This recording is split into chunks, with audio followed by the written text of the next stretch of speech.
Hüdapar olarak bu hafta yaklaşan 14 Mayıs seçimleriyle ilgili milletvekili adaylarına bazı hatırlatmalarda ve bazı önerilerde bulunacağız.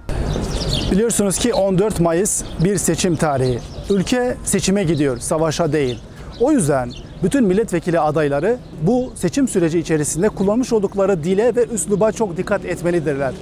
Toplumu ayrıştıran değil, toplumu bütünleştiren bir dil kullanmalıdırlar.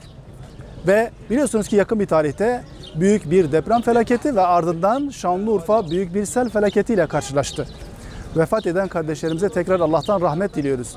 Bu vefat eden kardeşlerimize hürmeten seçim çalışmaları süresi boyunca lütfen hiçbir siyasi parti ve hiçbir aday müziğe yer vermesin. Belki anons araçları gezebilir ama bu anons araçlarında ve seçim bürolarında lütfen müzikler çalınmasın.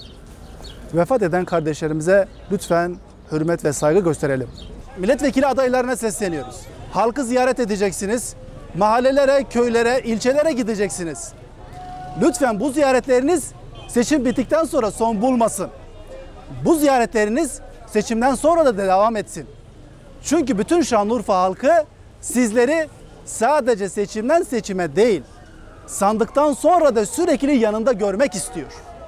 Ve çıkın halka karşı Şanlıurfa yönelik ne tür vizyon projeleriniz varsa vizyon projelerinizi açıklayın. Halk ona göre size oy versin.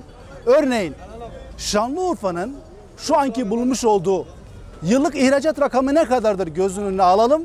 Siz milletvekili olduktan sonra 5 yıllık süreç içerisinde Şanlıurfa'nın ihracat rakamını nereden nereye kadar getireceksiniz? Ve bunun için ne tür vizyon projeleriniz varsa çıkıp halka açıklayın.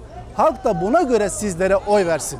Ve son olarak 14 Mayıs akşamı sandık açıldığı zaman halkın kararına herkes saygı duymalı. Takdir halkındır. Ve şunu hiçbirimiz unutmayalım. Başka Şanlıurfa yok ve başka Türkiye yok.